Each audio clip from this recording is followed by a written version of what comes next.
प्रीत लगाई और प्रीत लगा करके आज हमको छोड़ के जा रहा है। कन्हैया मत जाओ, रुक जाओ। सभी गोप ग्वालों को समझाया कि भैया मैं आ जाऊंगा। हाँ ग्वालों तुम ऐसा करो, नहीं मानते हो तो मेरे साथ तुम भी मेला देखने के लिए चलिए। गोपियां कहने लगी कि कन्हैया ग्वालों को तो आप ले जा रहे हो, परंतु गोपियों का क्या करोगे? ये गोपियां तुम यदि मेरे साथ चले तो देखो या ग्वालों की तो मैं कुछ न कुछ व्यवस्था कर लूंगा, पर मैं गोपियों की नहीं कर पाऊंगा। इसलिए आप सभी यहीं रहिए और मैं जल्द आकर के आप सबसे मिलूंगा।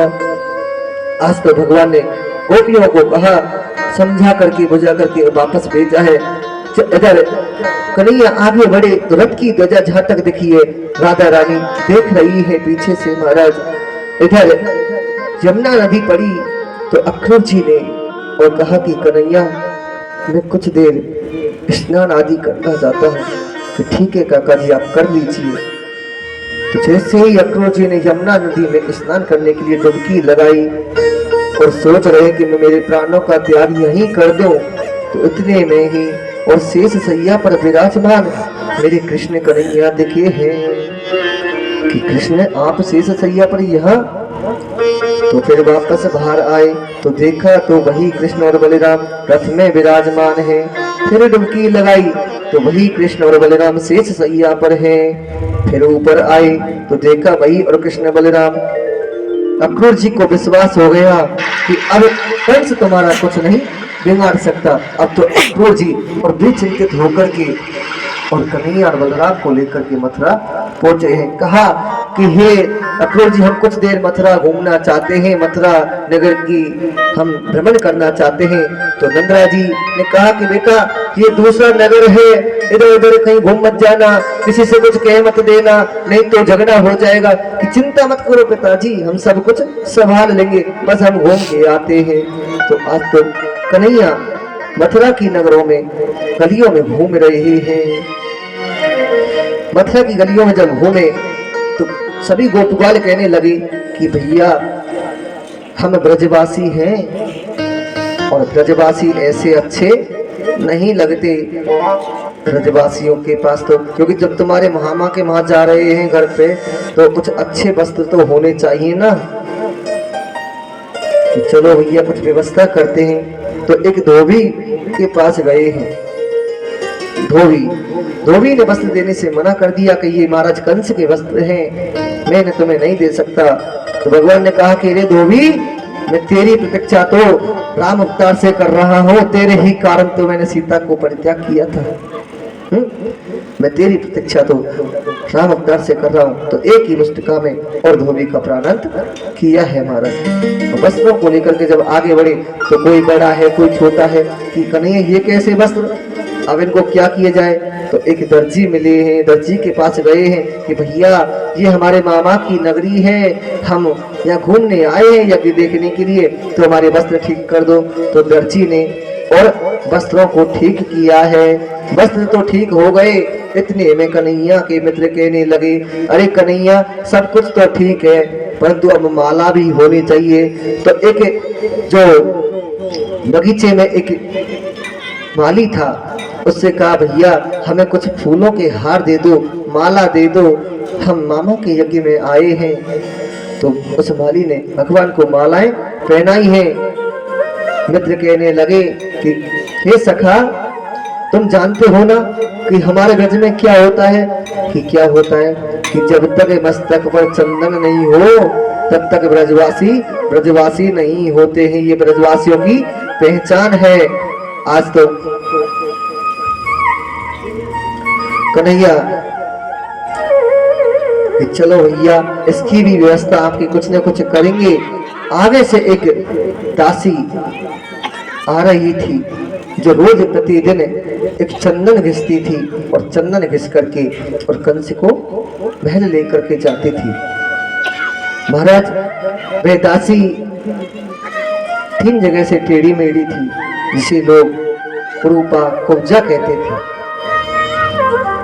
तो जैसे ही वो रास्ते से आ रही थी तो भगवान ने रोक लिया कि अरे सुंदरी रुक जाइए। कि मुझे किसने सुंदरी कहा, मेरा किसने उपहास उड़ाया। आज तक तो मुझे सबने क्रूपा और कुब्जा कहा है, आज सुंदरी कहने वाला कौन है? हे बालक, तुम कौन हो? तो तुमने मुझे सुंदरी क्यों कहा? कि हे सुंदरी, आप कहाँ जा रही हो?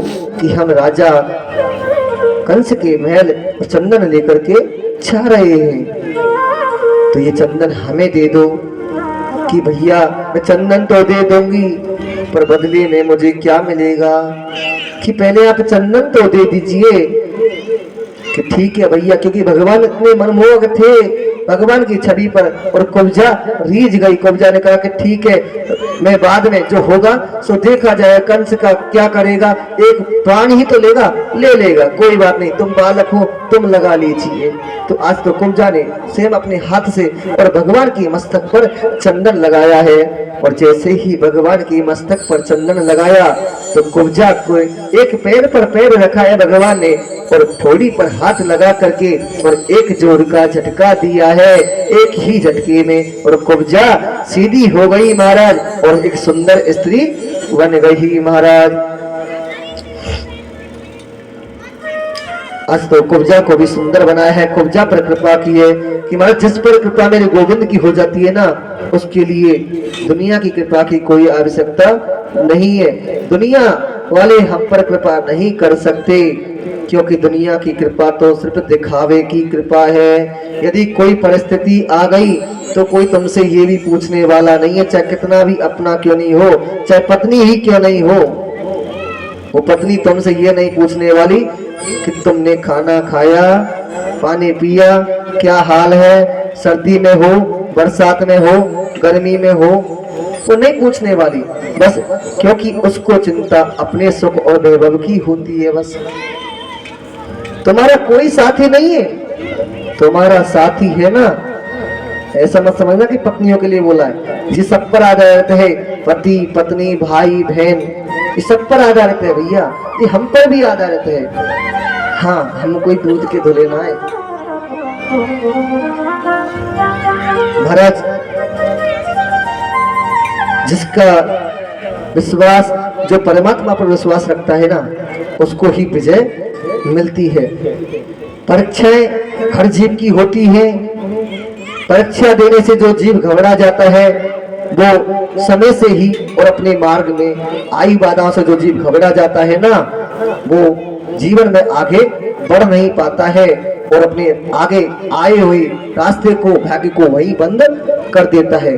और जो परेशानियों से लड़ना जानता हो, परेशानियों का सामना जो व्यक्ति कर लेता है ना, जो जीवन में आने वाली परेशानियों को और परमात्मा की कृपा समझ करके और उनको सहन करने की शक्ति प्रदान कर लेता है कि हे गोविंद, हमारे जीवन में जो परेशानी आई है, जो संकट आया है, उसे हमें सहन करने की शक्ति देना, इसे हम सहन कर सके। हम कहीं दुखी को देख करके घबरा करके और तुझसे दूर नहीं हो जाए, तुझसे विश्वास टूट नहीं जाए, हमको इसको दुख को सहन करने की शक्ति प्रदान करना। यदि ऐसा जीव कह देता है ना, तो परमात्मा उसकी लाज अवश्य रखते हैं महाराज। कि जाको राखे साइया मार सके ना कोई, बालन बाको करे सके जो जग बेरी हो।